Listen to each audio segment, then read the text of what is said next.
Hi everyone, welcome to Psychedelic Conversations.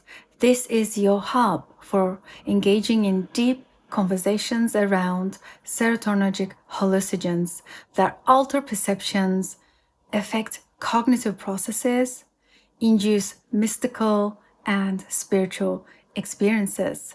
Enjoy the show.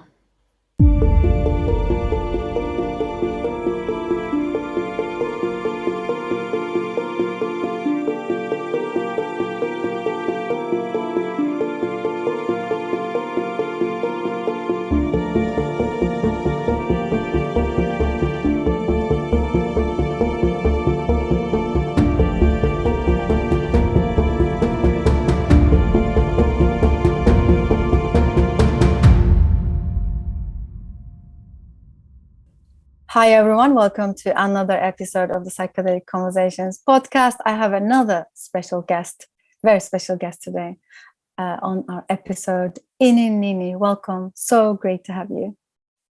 Thank you so much. I'm so excited and inspired by your invitation. Thank you so much. It's such a pleasure. It's been a while. I've been looking to have a conversation with you. So this is a perfect day, perfect time. And I just want to quickly give your introduction to you so that our listeners know.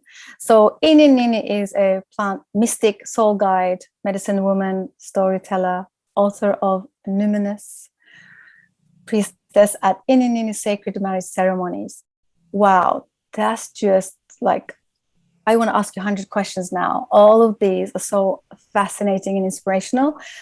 As always, we like to begin with your story and tell us, Ini Nini, where were you born, where you're now in the world, and how did you all come into this? Yeah. Here comes the storytelling. Yes. We all have to choose the stories we tell about ourselves. And I come from Latvia, which is north, near the Baltic Sea. And I still live here. I still work with plants, no matter how I have tried to be somewhere else. We all have places and stuff that and missions we have to fulfill. So I'm still standing here, protecting the Northern Gate. So this is where I am. To be very short in this, it's really the story that I read my own book every day. So I kind of had this feeling about where I'm going and the inner, very strong feeling of mission and all the things that I'm doing now has the right feeling, the right thing, because it followed me every step since the childhood. But I never knew the words, the names. I didn't even know that such a thing as a plant medicine exists, or I knew that there are priests, but I couldn't imagine that I could become one day. So it's just the book I'm reading. Most probably I have written before I came to this earth, and it's just opening up, and I'm following the path.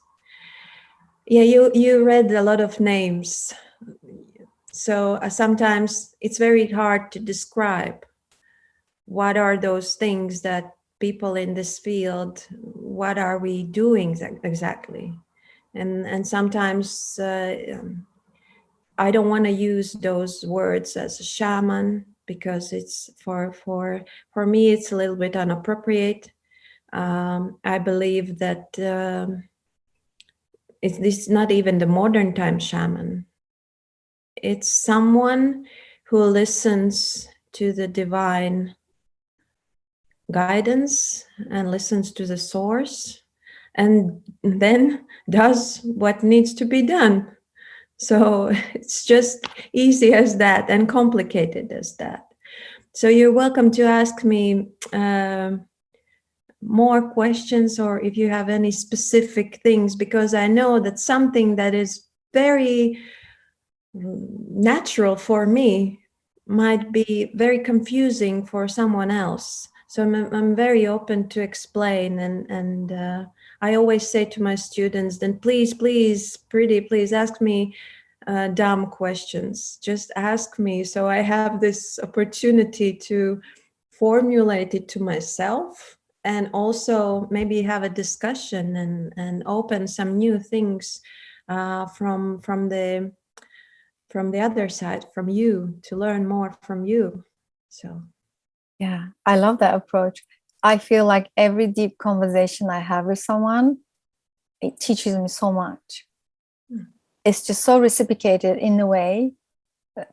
I cannot comprehend how much it's changing me when we sit down and share a sacred space together and talk about these subjects that we don't talk in a mundane day-to-day routine.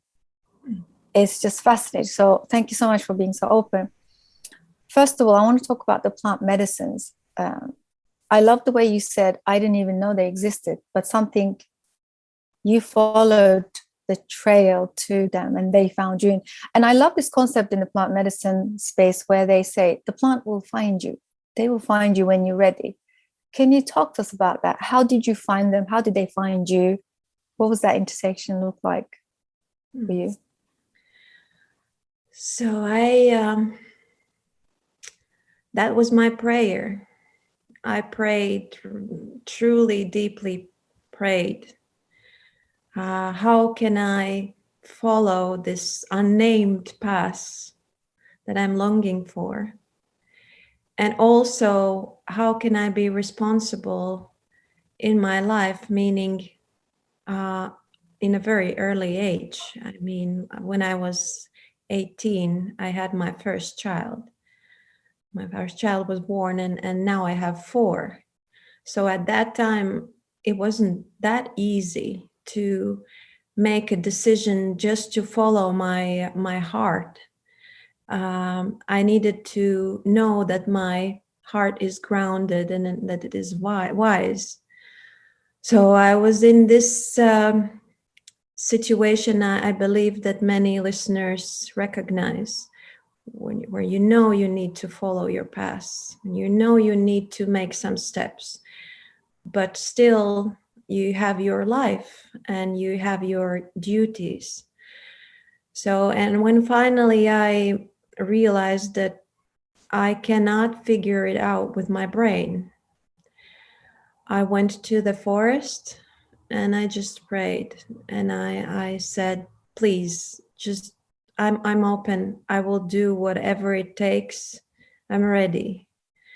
And when I came home, I received a message from a friend who said, we have a free spot in our ceremonies. I had no idea what are we talking about. I had no idea. Before that, I didn't even had a chance to work with any plant medicine or anything we would call psychedelic, in not even in a sacred way. But I knew that I asked, and this is the answer. And so I went and I participated in my first ayahuasca ceremony. And then came the second one. And then the shaman said that you're welcome to come to learn to the medicine, and you're welcome to Peru. So, and it wasn't that, it sounds like a fairy tale, but I had many, many obstacles. The first one was the money issue.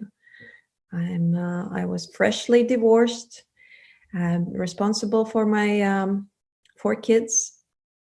And now, yeah, you jump into the plane and you go to the jungle because the plants are calling you. In my world, it makes sense, but some rational thoughts and organizational issues, they were there. And the next day, I received a phone call from my grandfather, who said that he recently sold his forest land, and he wants to share this inheritance with his granddaughters. So I received the precise amount of the money I needed to go with my youngest son to the jungle. So I believe it's quite exciting how the universe responds in a very practical ways. For me, as being super Taurus woman astrologically, the universe answers the way I need, and I would really understand, and that would make me feel like I'm really doing the right thing and not leaving someone behind that needs my support and my attention. I love to tell this story because I know that people recognize those moments when you're just being called, and if that was your prayer, then you have to answer. You have to answer the calling. So this is precisely what I did, and so my plant medicine work started. But before that, I studied, as I'm working with the written word, I studied storytelling with the most amazing teacher, Dr. Clarissa Pinkola Estes. She's a Jungian psychotherapist, and she specifically has done so many beautiful things to rise the consciousness and open the women and the feminine energy. So I already encountered the plants because all the fairy tales, especially but all around the world, it's all about people, plants, beings, and everything. So I believe that the plants were speaking already through the psychological studies and psychotherapeutic studies with Dr. Estes. So yes. I love that. Oh my God. Thank you for sharing. I'm very aware of her work. She's the author of Women Who Run with the Wolves, I believe. Yeah. I enjoy listening to her voice. I know there's so many resources out there, audio on YouTube for our listeners if they're interested. We put the link in as well. And I love what you said about, I think when there is, just before the calling, the plants already speak to you. I have heard this many times. I have heard many people going into processes before they actually ingest the medicine. The process begins the moment we decide or moment we're called. There are some nuances there, but it's almost like you're confirming this. And how can we be sure that, because, you said in a rational way of living the reality, we don't see them as, we don't take them literally. We think this is crazy, this is insane, there's no such a thing. I'm sure you speak to a lot of people that, probably refuse this idea. Maybe so many people that actually really grasp this idea.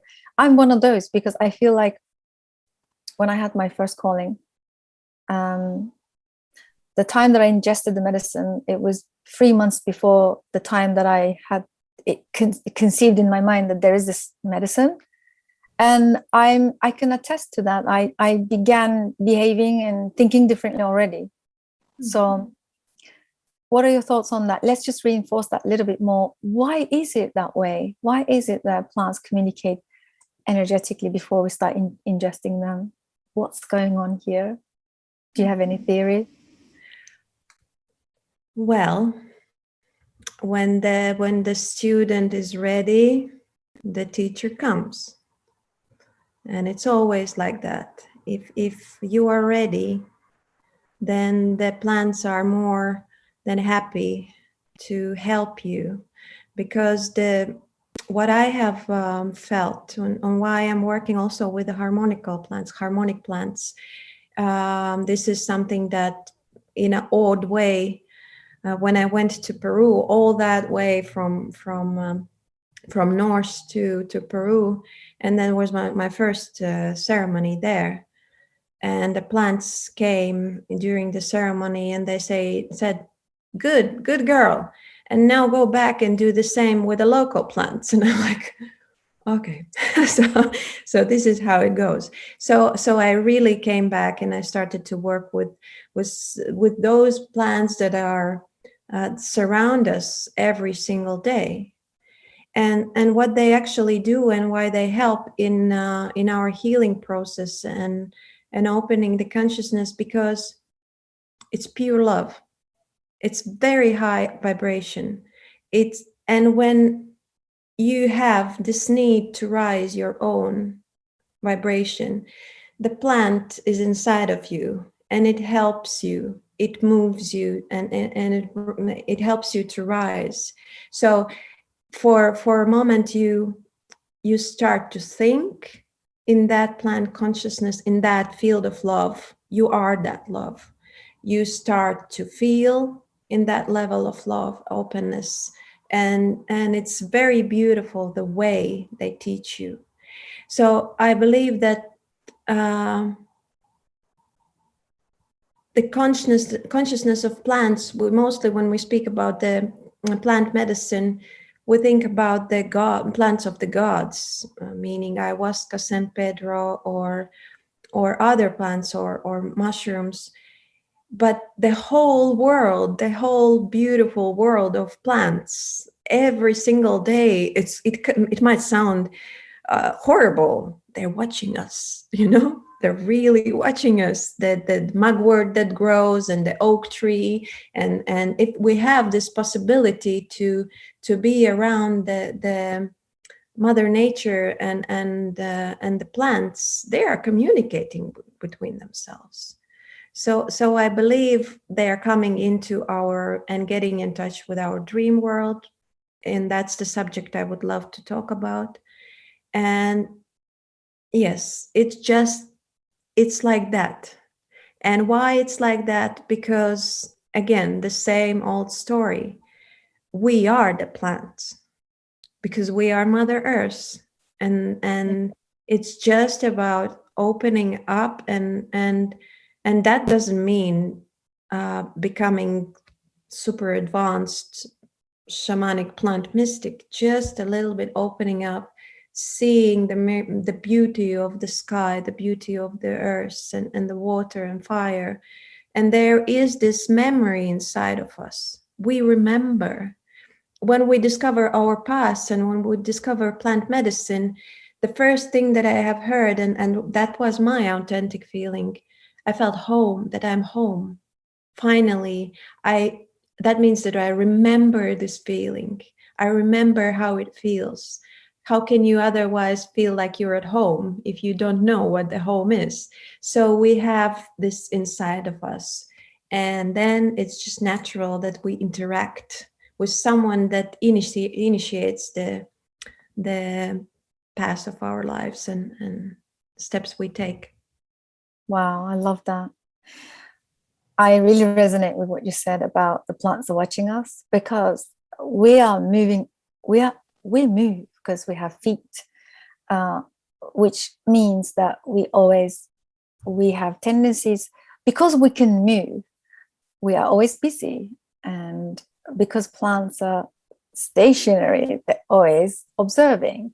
It's like the mushrooms. They say that they have the imprint of their environment and surrounding, because they are continuing. So that really resonates with me when you said they're watching us all the time.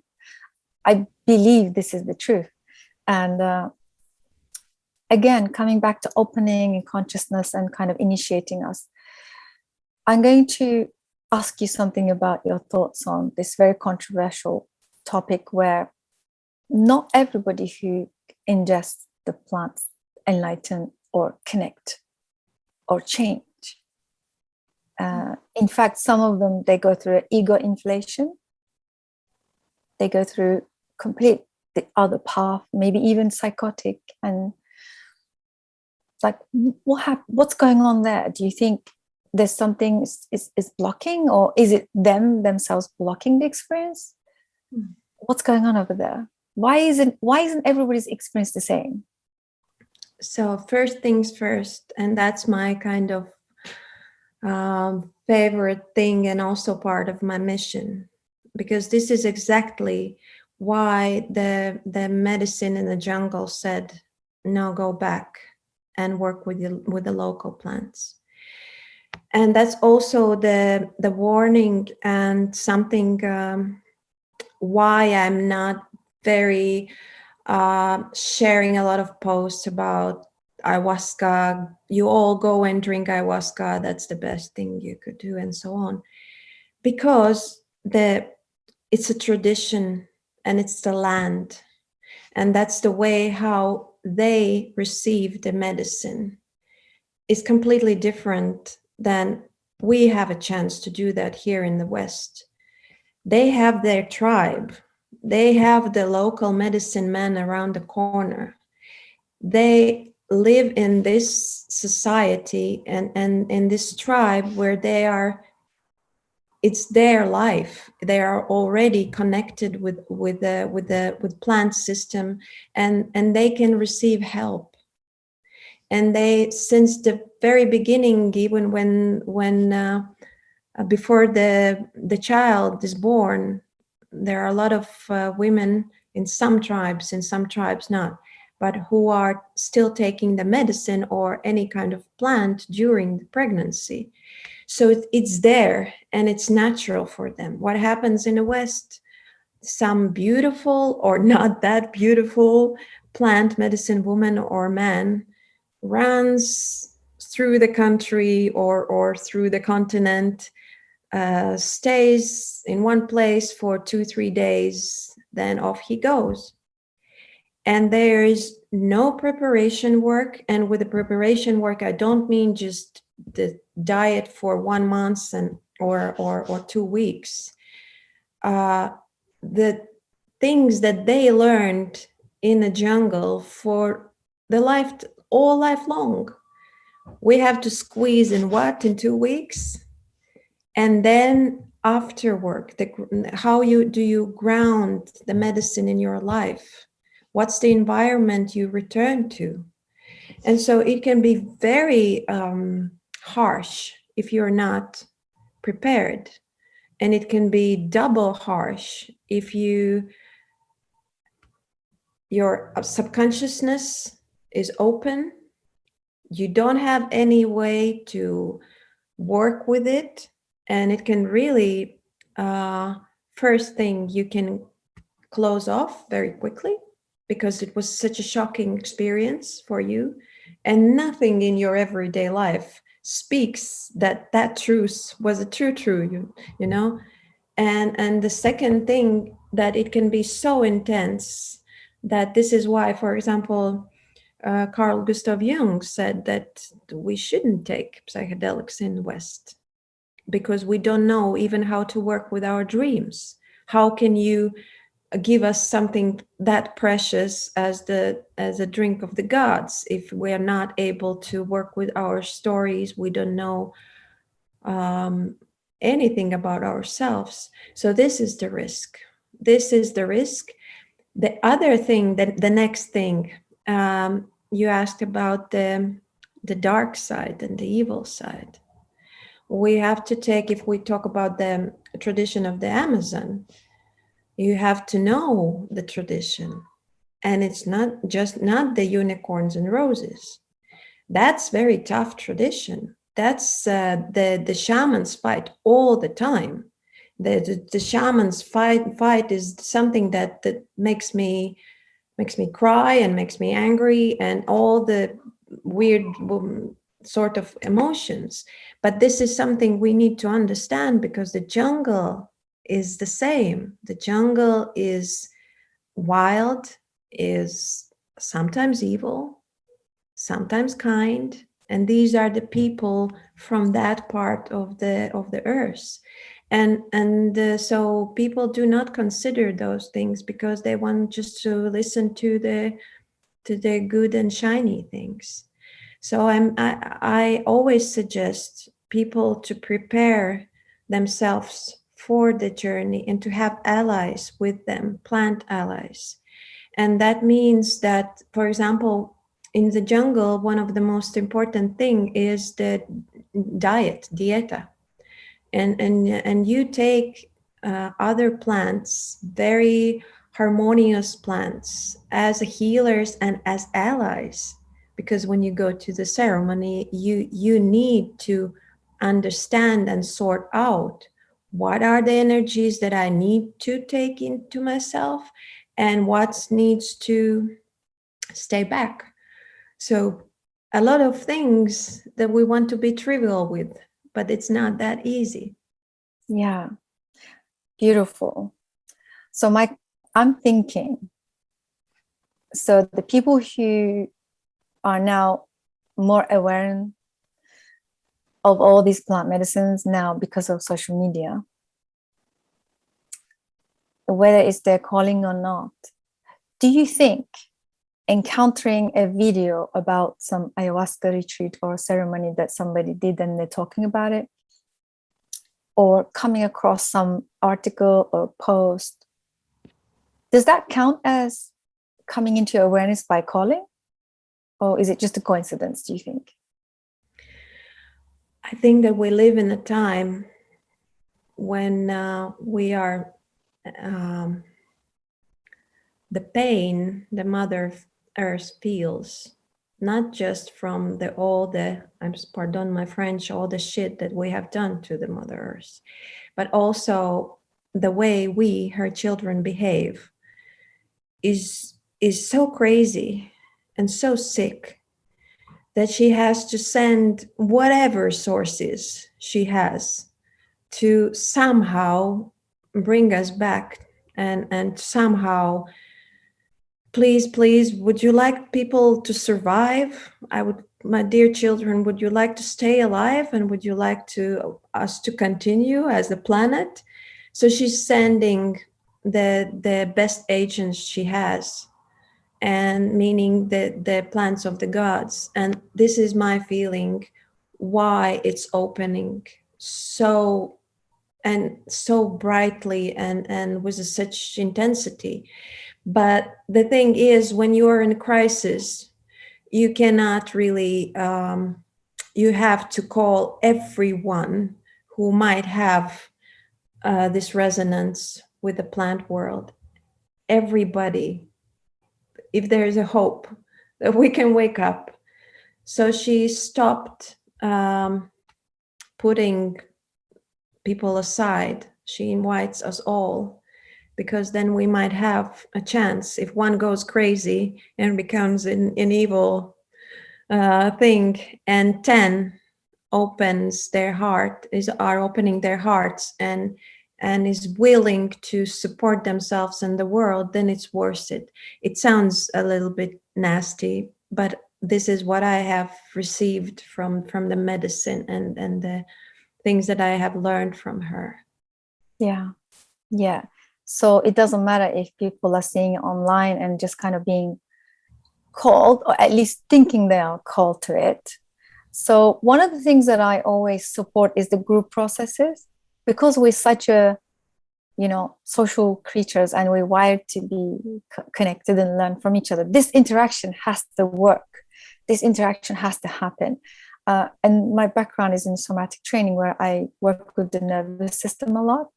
So holding the space is like one of my values, holding space, learning to be that grounded energy in chaos, holding the ground, and helping other people tune into your nervous system so they can regulate themselves if they're panicking in crisis.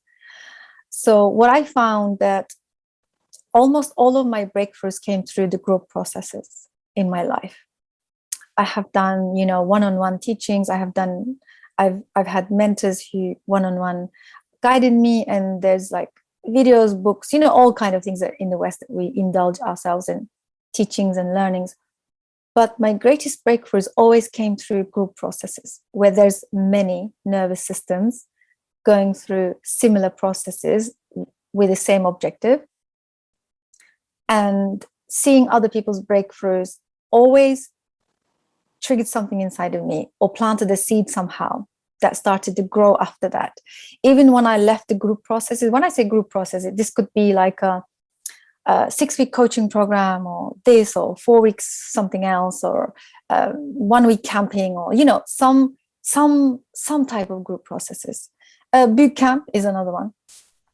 And what's emerging from my observation is that I think we are understanding how social creatures we are, and now we are finally, with the pandemic, with the impacts of the pandemic, the taste of the isolation and feeling that loneliness, we realized we need other nervous systems. We need other people in our lives. And I think there is a sense of urgency, also appreciation for the other.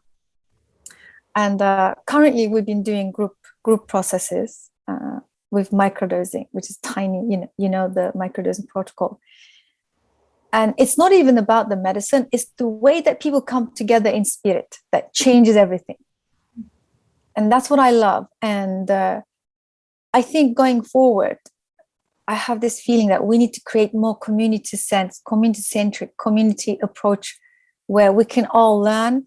Like you said, if one goes a bit crazy, we got you, we're here, tune into us. We can hold this ground without judgment, and with love and unconditional love and acceptance. I feel like this is like the emerging work right now, and be interested to find out your thoughts on that.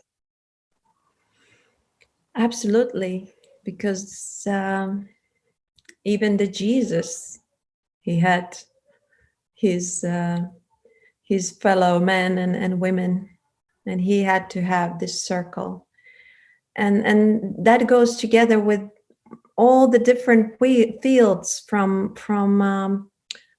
astrology, that we all have those different energies, and even the Jungian typologies, and all the beautiful thing that is called the Enneagram, which is absolutely stunning instrument.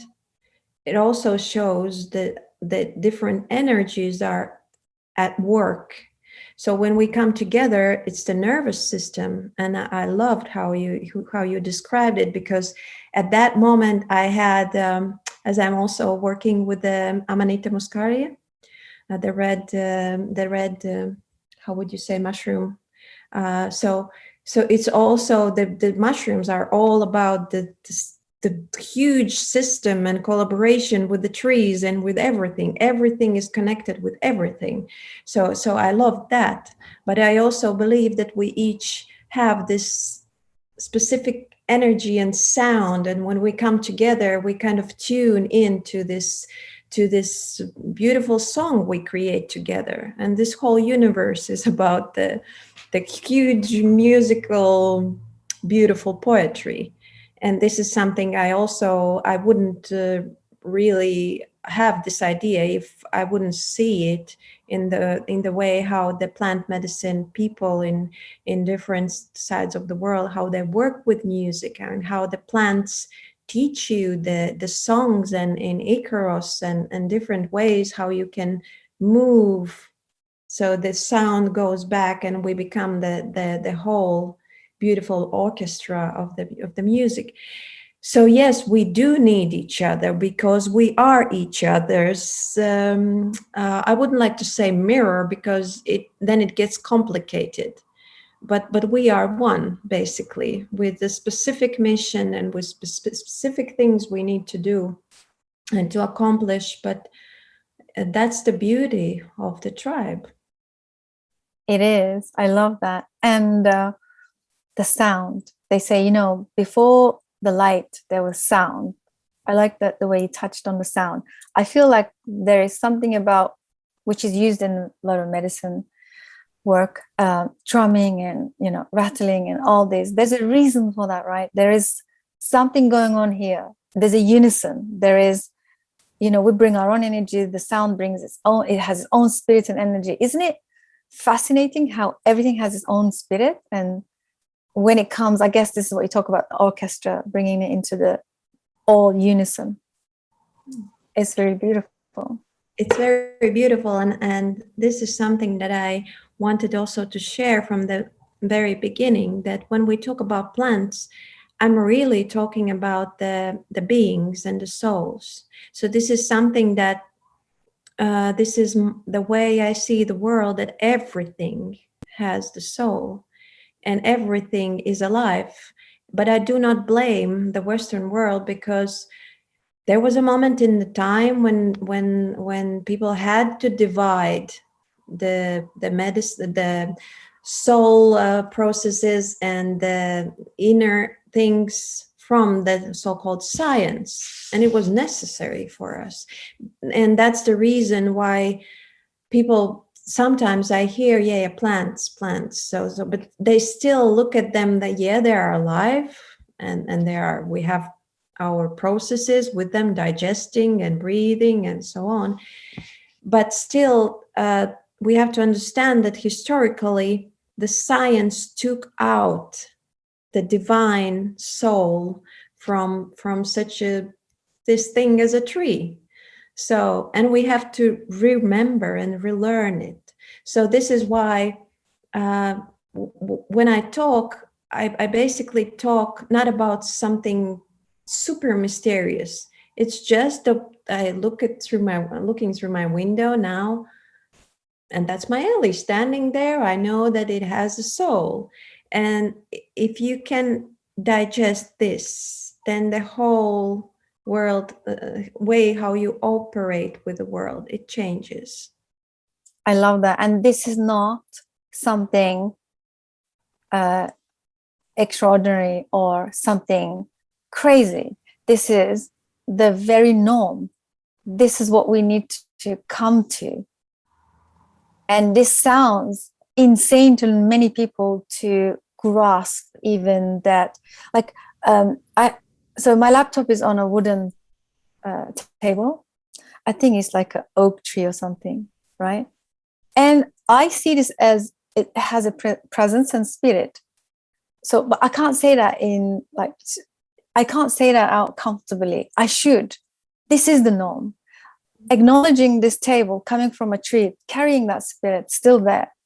And also blessing the food, drinking the water and still blessing the water, appreciation.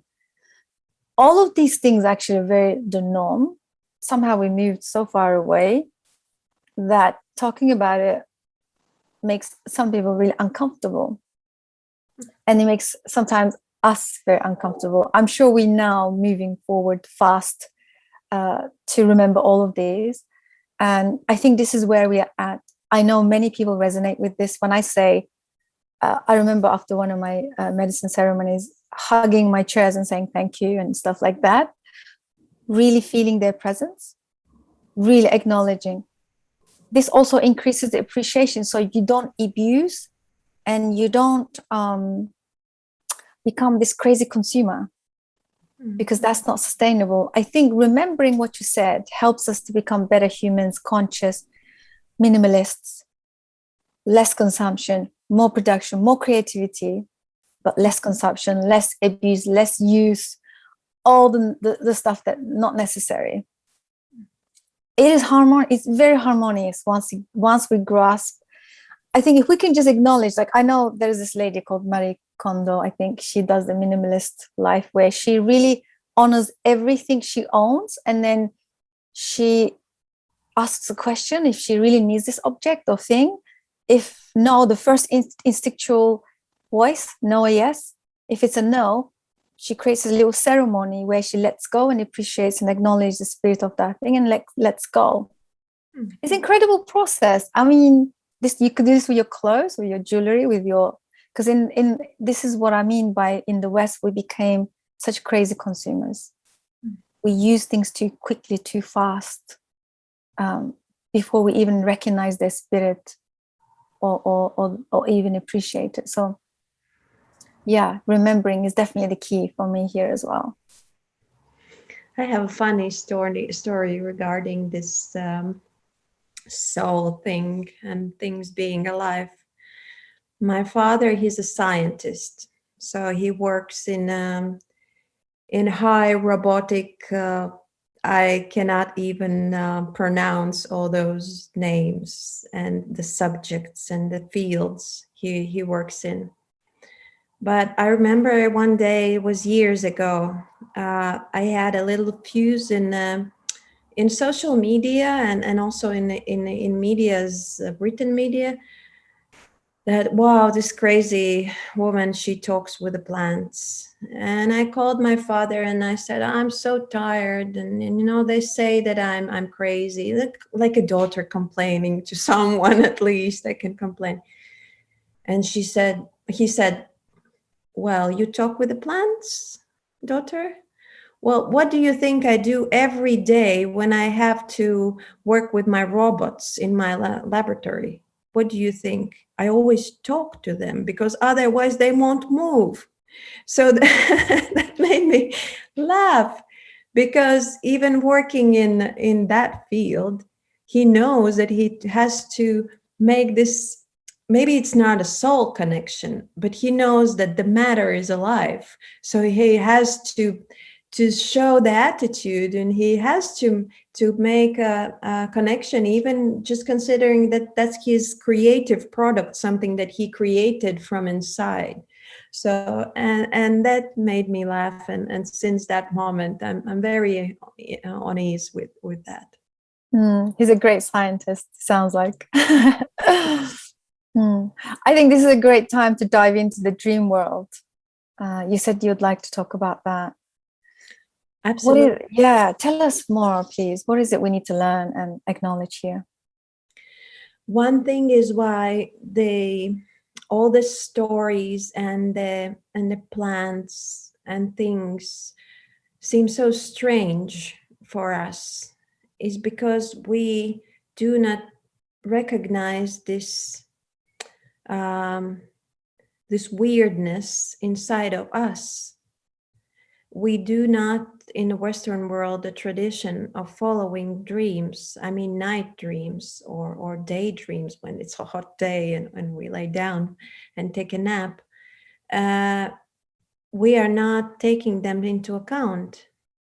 And this is the weirdest thing that you can really experience. It's a ceremony every single night.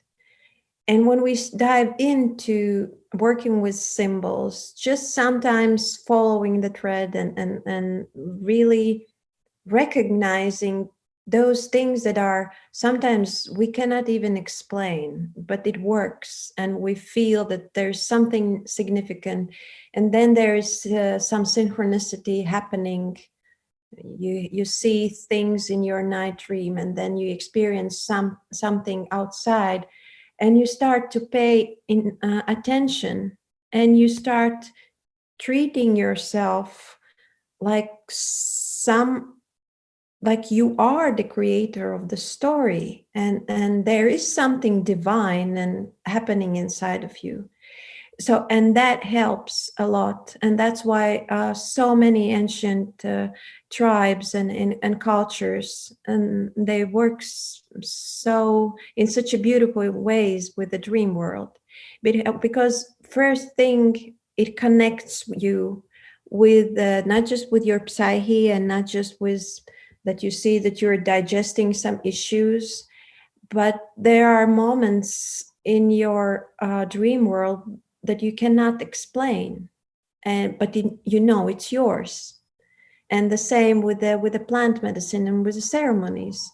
Sometimes you cannot explain things, but you know that it's real. So I have seen people working and connecting with their dream world, and it's very not easy thing to do. It's very tough because of the noise, the constant noise we live in, because of the unnatural ways we wake up, all the stress, all the things. As my teacher said, that nowadays even she, a plant medicine woman, she doesn't dream like she used to, because of the food we eat and toxicity of the air and all the things. So she tries to do it in another way. She looks into the sky and tries to catch the direction the eagles fly. And so she tries to bring back the symbols from from the outer world to the inner world. But it's essentially, it's so important for us, even before the ceremonies, after the ceremonies. This is the gift, something that we have, something that we can really own and be very close to ourselves. And as my dream teacher, Robert Moss, who is the most amazing creature you can ever, it's my honor to meet him and to work with him and to read his books. I strongly suggest anyone who is interested in the dream work or dream field. And we are not talking about the lucid dreaming or astral flying and stuff, just everyday natural dreaming states. And as he said, after some couple of years, when you will have your dream book where you write your dreams every single night, every morning after you wake up, even if you just have a sensation or just one symbol, you will recognize that this is the most important book and the most interesting book that you have ever read. And that's true. It took me some time too to see the intuition growing and unbelievable beauty of the symbols and logic in my dreams, and all the teachers, for example, the plant teachers, the plants appear in your dreams very often, and they do not come as, you know, the trees or the flowers. They usually come as beings and as teachers, and you in the dream you start to recognize, oh, that was Bobinsana, oh, that was San Pedro. So this is a very beautiful, important way how to connect with this weird reality, which is ours. Yeah, I love that. I also think if we can work with the dreams, maybe we can unravel some of our unconscious stuff. I remember I tried to practice writing my dreams every day. This was, I can't remember, a few years ago. Back then, I was really interested in unconscious work, how trauma is held and so on and so forth and manifested in our daily life. And I remember started writing for about a week, and one dream was really, really impactful. In that dream, if I didn't write it, I wasn't going to come to this conclusion or realization. In the dream, I was saddened about my auntie getting married. This was my youngest auntie, and she was very close in age to me. And that I never recognized before that time. Even if I didn't write that, I probably thought, oh my God, I saw my auntie in my dream. Gone, done, finished. Never look at it again. Just because I journaled about it, I came to realization, wow, this was a trauma, impacted me. This was like almost like an abandonment impact. And I realized she was my only person, my rock. And her leaving the house was actually quite an emotional impact on me as a child. See, I wouldn't have come to this realization if I didn't journal that particular time.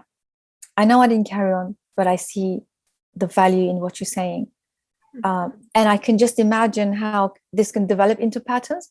Maybe through journaling every day our dreams, we can then catch and see patterns also that maybe correlates in our daily manifestations, right?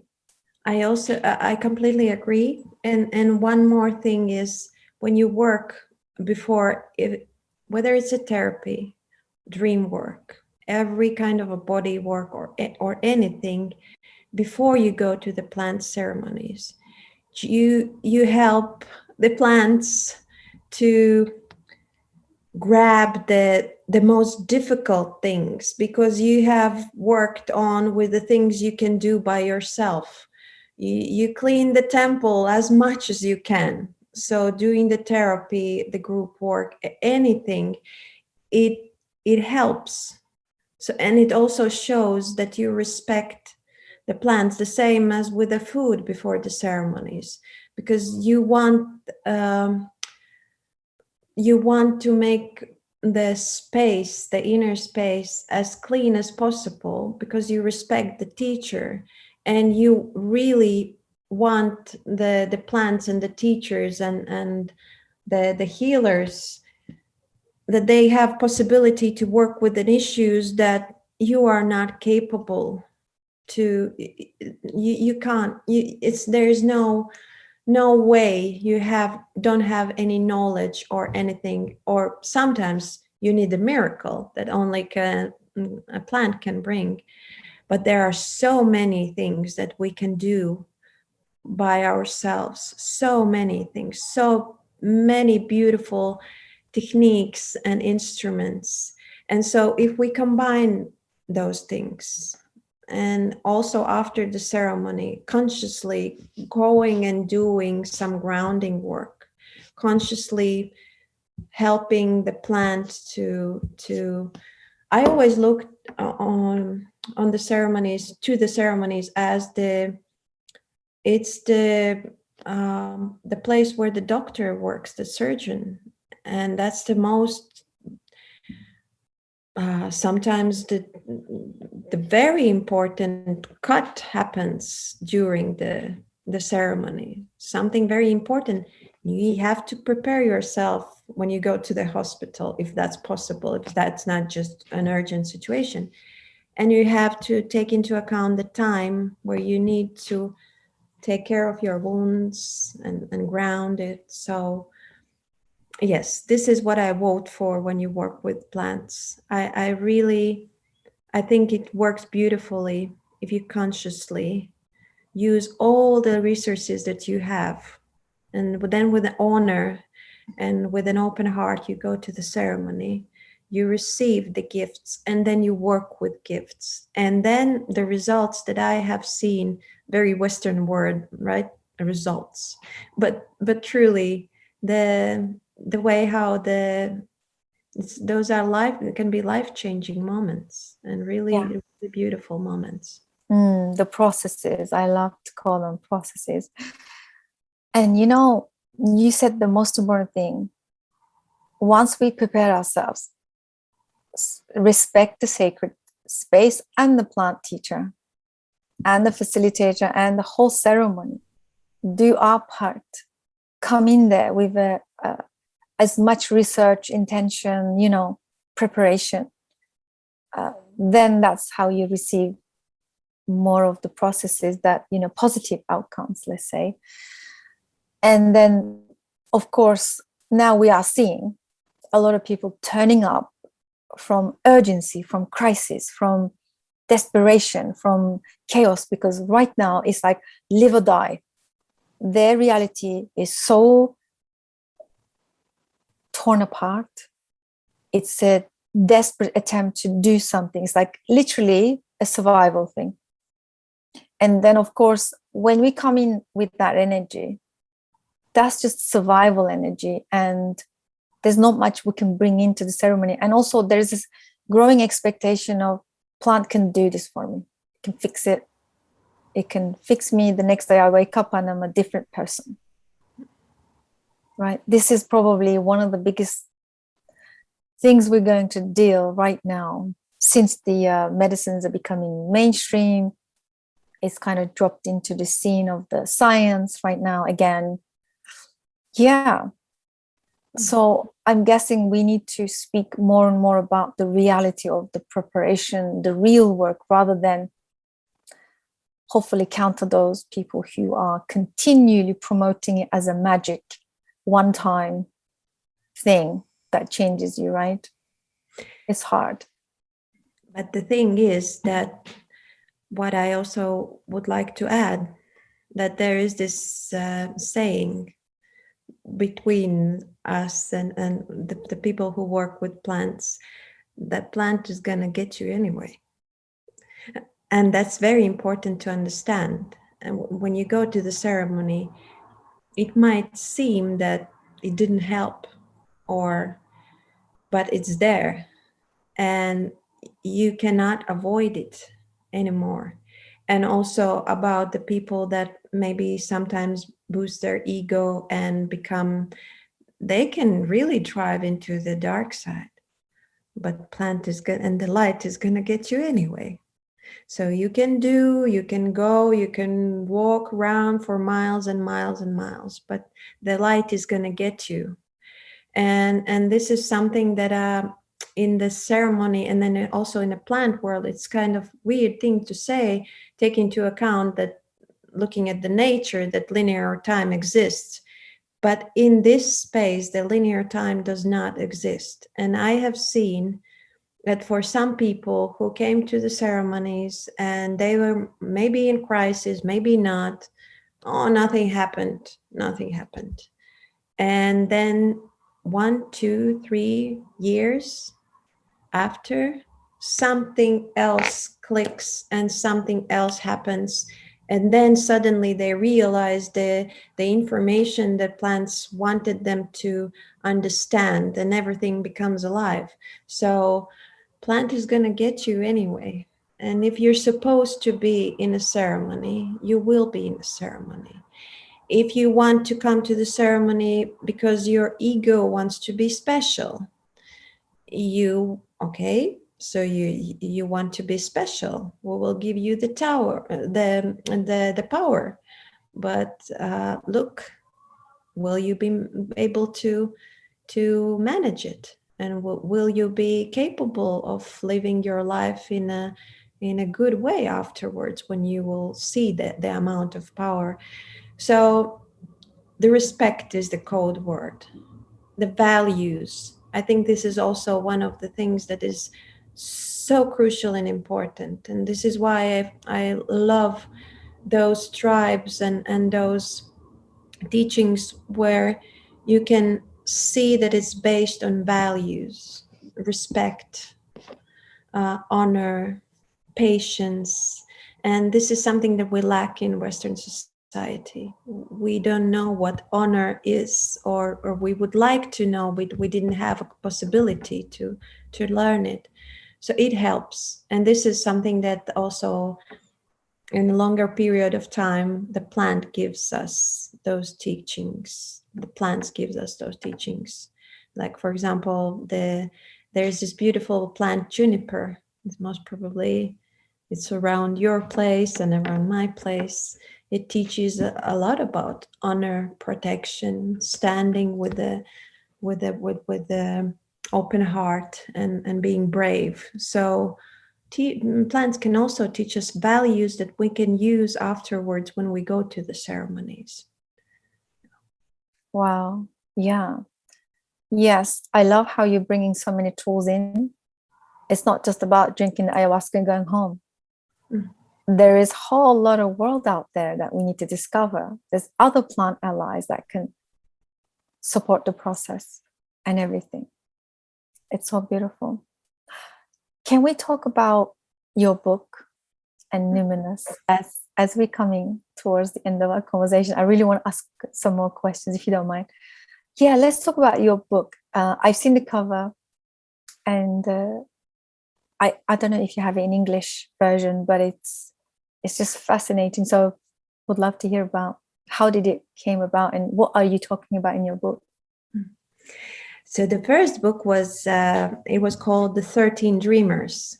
And it basically, yes, it's about the values and the stories that plants are willing to give us.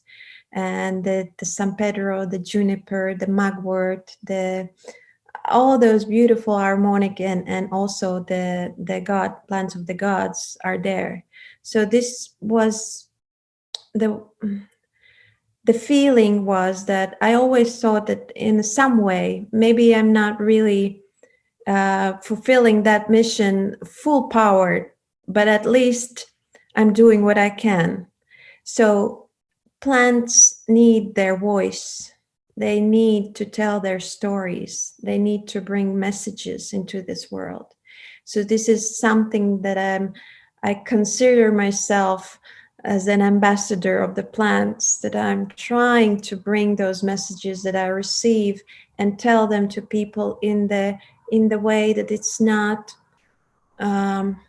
it doesn't seem so weird. And it's something that you recognize from the stories and from everything. So that was my first book. The second book, Numinous, is also a combination of some very ancient stories, initiation stories, the feminine initiation. What are those processes and cycles that we go through, finally finding ourselves being awakened? And the same, my alleys, the mugwort, the rose, the marigold, the frankincense, the oak moss, and the juniper and the amber, which is not the plant, but it's very connected with the plant world. So explaining and trying to show people that the stories that we live every single day, our experience is the world's experience, and how much we can learn from the nature, from the people who lived 4,000 years ago, and they had the same processes inside of them. So we might learn something from our ancestors. And somehow, for now, I understand that there are many plants that I can talk about. But the first plant, and we are still there, and which is unbelievably, from one side, sad, but also inspiring in some ways. The plant called mugwort, which is the very famous dream plant. You work with dreams and it opens the dream world. But it also is a very strong plant, and it works for protection and getting rid of the energetical and also the different kind of parasites. And it's something that you can see all around, especially in Norse, when you go and you see those huge mugwort plants growing everywhere.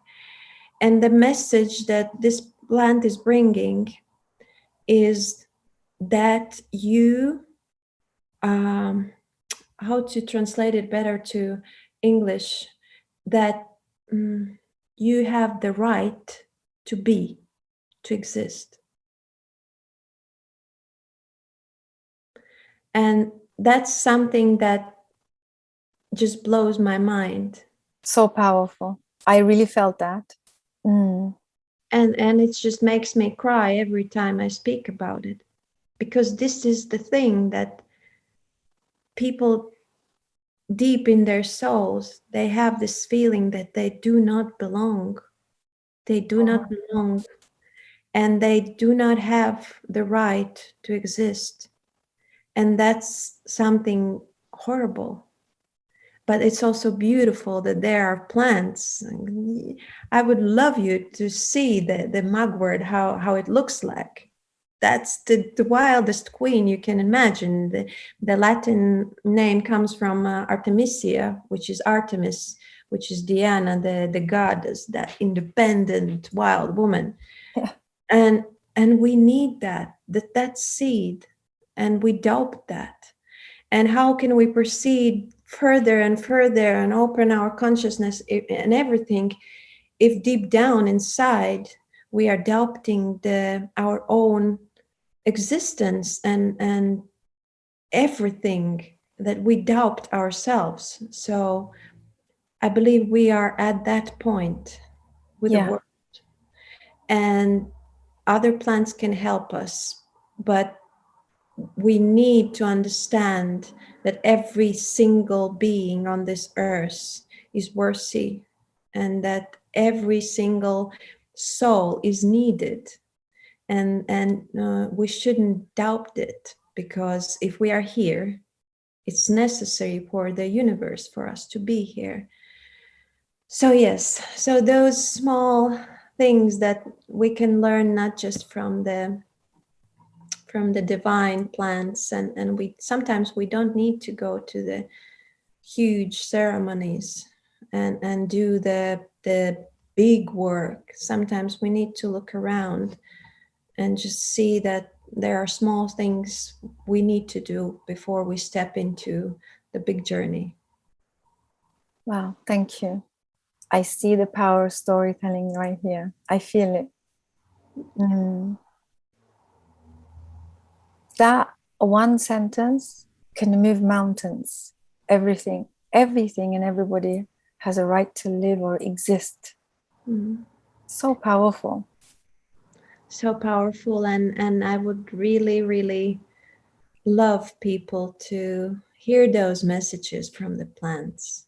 And there are more. There are so many beautiful messages, and so we need patience in this work. And of course we need to understand that there will be evil cases and stupid cases with the plant medicine, and where there is good, there are always parasites, always someone who wants to feed from the good, from the good things. And this is why sometimes the plant medicine work can get a little bit and sometimes even dangerous, because we have to understand that's the way the world works. But anyway, with the patience, step by step, grounding this very new idea. It's very new to this world, even if it's super stylish and we kind of hear the information all around us. Anyway, it's very new, and with our patience and with our support and being grounded, as you said, as you explained, what happens when there's house around, what do you do with your energy? You ground it. So the same thing is what we need to do. All the people who work with plant medicine help to ground it, so it comes back as a tradition all over the world. Wow, that's beautiful. What I'm going away from this conversation is, where there is good, there's always parasites. Wow, this is super powerful. And I guess this is what makes the light work or the compassionate work quite difficult for the person. And those who work with the plant medicines, I'm sure it's not, like you said earlier, rainbows and unicorns. It's quite dark and difficult to be, because I guess it requires total surrender, trust, plus your centeredness. It requires for you to remember who you are and really stand that ground so powerfully, so centered. You shouldn't be shallow and moving, like really solid. That's the level of strength and courage, I guess, required for going deep into plant work.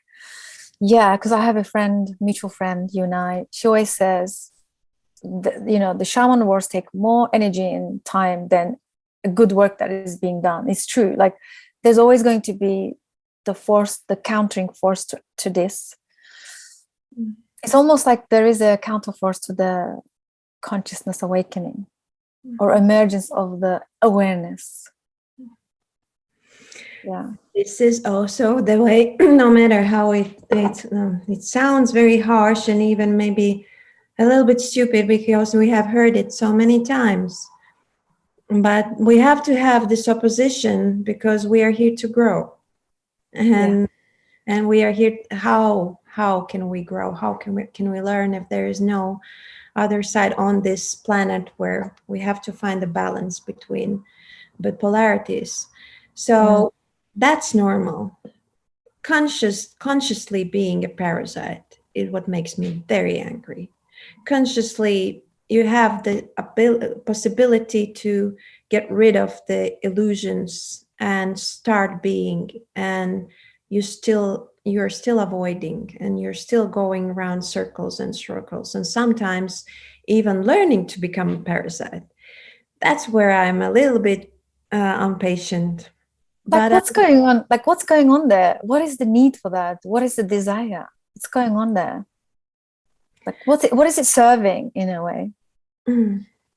Well, if we do not go very deep into to the worldview about the good and the evil and all those things, if we stay in a very individual level, I believe that this is something that happened with us as civilization, and it's just some 200 years or something like that. For example, in my country, it's around 100 years since it happened. We didn't learn to become an adults. We do not have those rites of passage anymore. So there are plenty and plenty of grown-up children going around, and they didn't have a chance or will to become an adult. So this is the way you do. You think that you can indulge and indulge and indulge, and you don't have any responsibility, and you don't have to pay attention to any values or grow up. So unfortunately, that's the scene that I'm seeing. A lot of desperate children in an adult's skin. Yeah.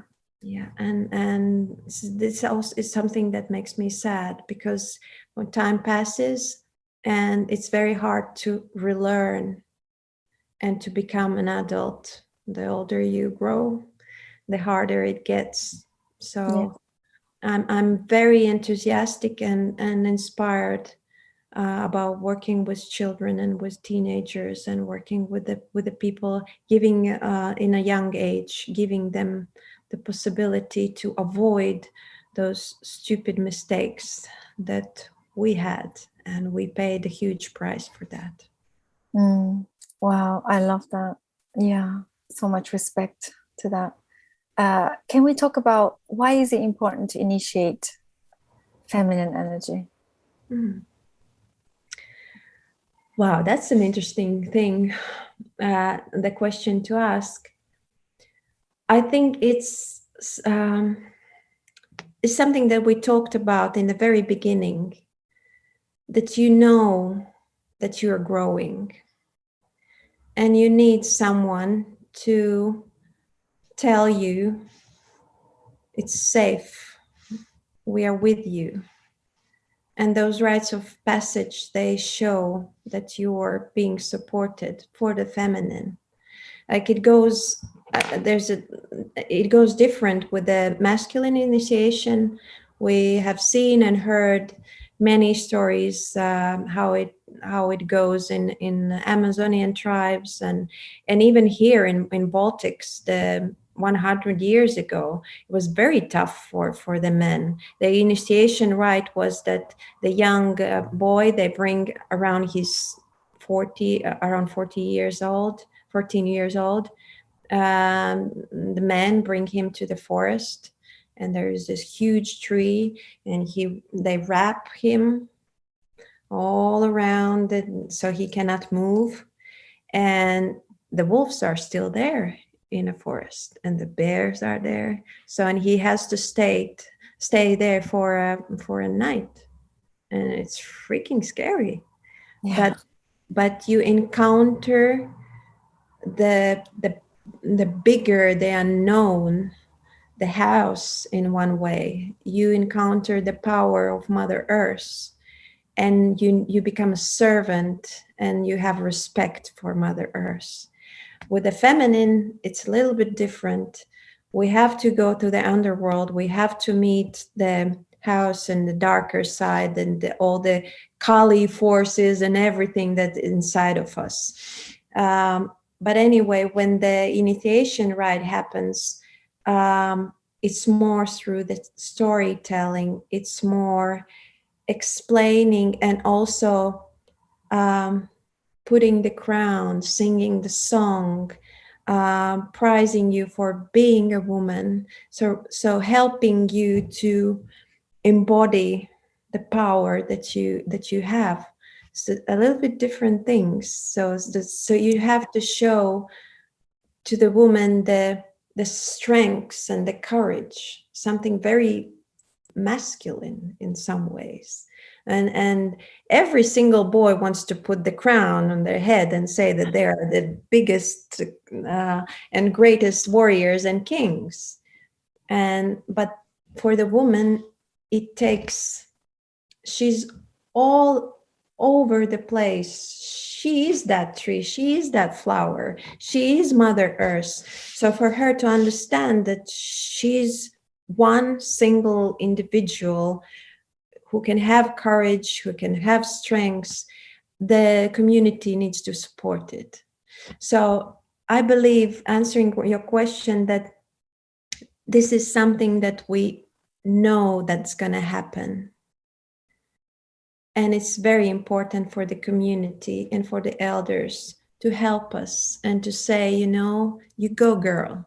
You have all the rights to exist. You have such a beautiful life ahead of you. You go and you do it. Otherwise, we stay in this shadowy place with a lot of fear and not feeling that we belong. Yeah, I love that. Yeah, I do believe, for me, the feminine initiation almost like raising the consciousness of that we are all, like you said, one, and everything we contain inside of us. And I come from a lineage of women who is called sages. So I come from the European, like similar to you, from Europe. And the specific lineage I come from, in tribe settings, when in the evenings, you know, they do the fire and they sit around the fire, it was the eldest of the tribe would be always a female talking, advising, telling the stories. Some might think that's matriarchal, that's, you know, that's women running everything, or women wearing the pants, you know, the usual Western way of looking at this stuff. But no, she is the mother that contains everyone in that tribe. She's been at the birth and the death. She's been in the wars and the famine. She's been there from day one. That's why she's respected and she's put there, and people listen and learn. I think this is a beautiful tradition. Absolutely. And yeah, that is a real feminine initiation for me to understand. And now when I heard that, you know, our lineage was like this, I now realize, oh my God, mom's like that, grandma's like that. You know, you just kind of put the dots together and you realize, okay, this is a healthy feminine energy when you can contain everything within and ground, and people love being around you, and you are that rock for everybody in your surrounding. And the strong man, that's the beauty of it. It's not about, I always say that I'm not a feminist or anything. I might have very strong opinions in some things because it went too far in some places. But it's about the balance, the divine balance. And when it's balanced and where the mutual respect, then the world blossoms. And this is also part of my work and my mission to balance those energies. And it's getting better. It's getting worse, and it's getting better. So the two contradictory sides are working together. Amazing. One last thing before I let you go, and that is, what is a sacred marriage ceremony? And how do you initiate this, and how do you offer this service? Like, what does it look like? Wow. The sacred marriage ceremonies, this is a little background why this is such a big thing for me, is that I have we each have, the women, they have the story of the two sisters inside. The one is the very well educated, very well, that the leader, and then there's this wild creature, the wildness, intuition, and everything. So you have to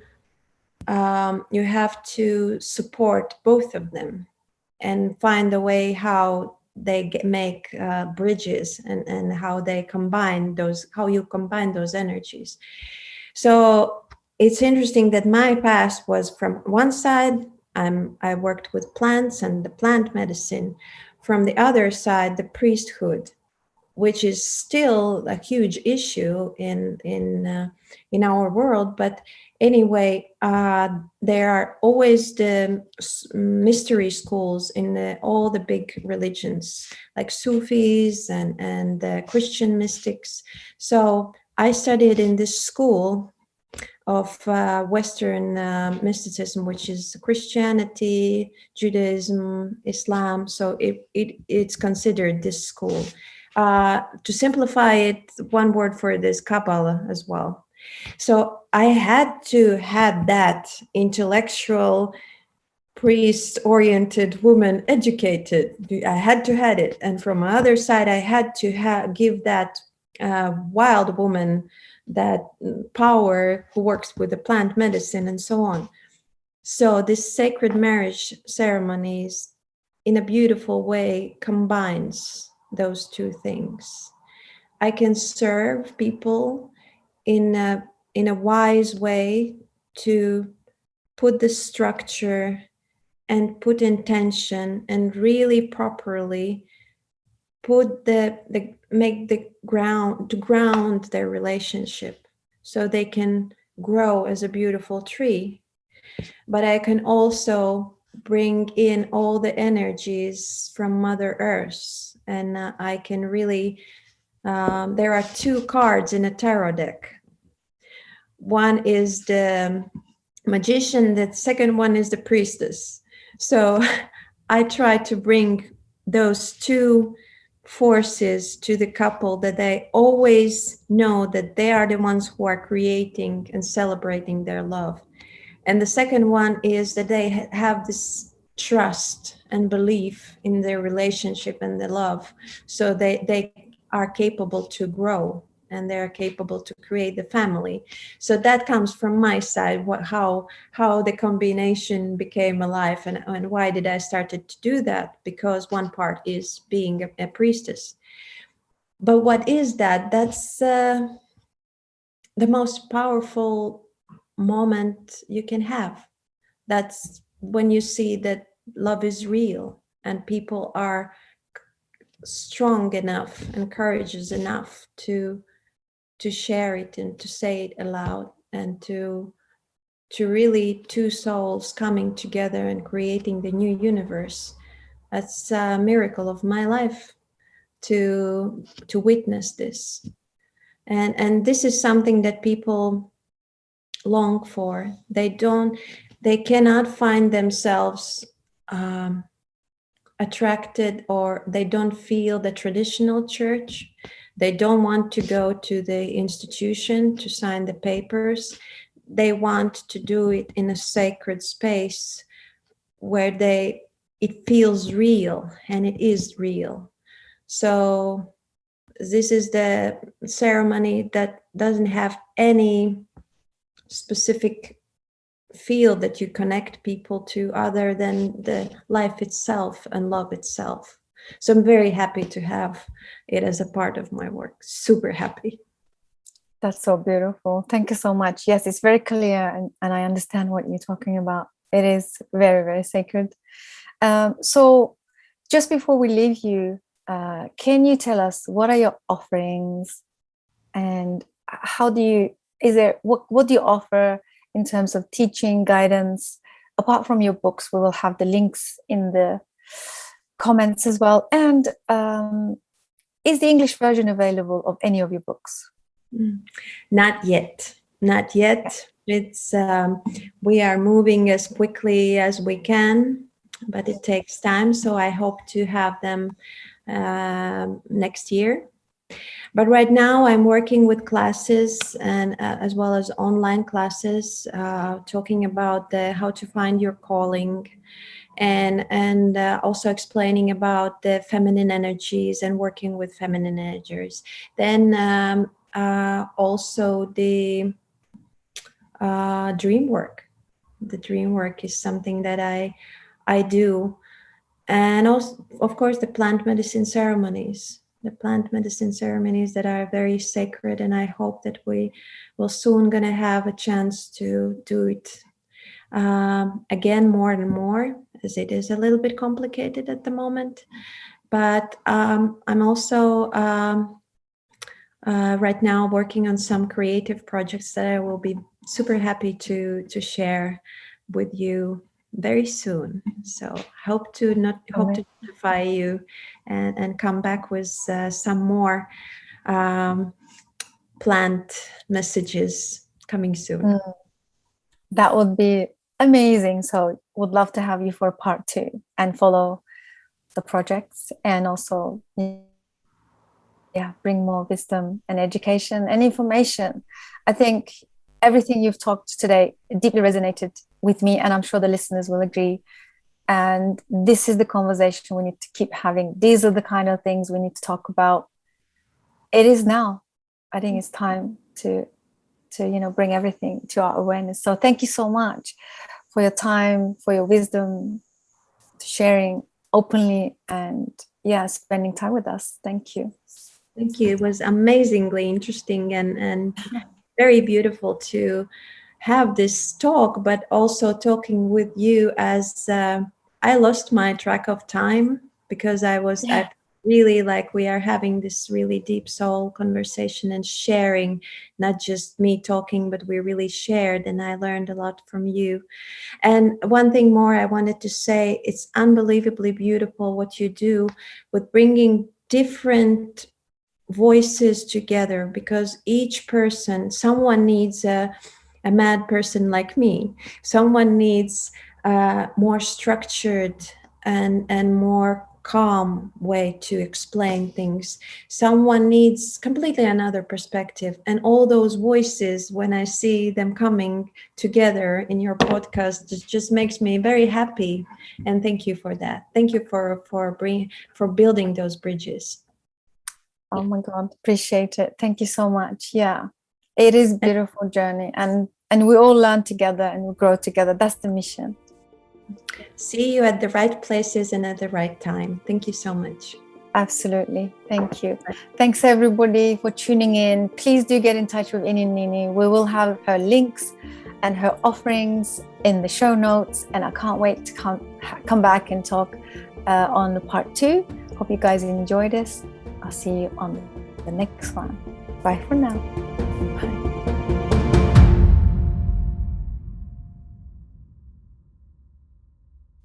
Thank you so much for joining us. Psychedelic Conversations podcast is designed to educate, inform, and expand awareness. For more information, please head over to psychedelicconversations.com. You can also share with your friends or leave a review so that we can reach more people. You can also join us in our private Facebook group to keep the conversation going. This show is for information purposes only, and it is not intended to provide mental health or medical advice. Thanks for listening.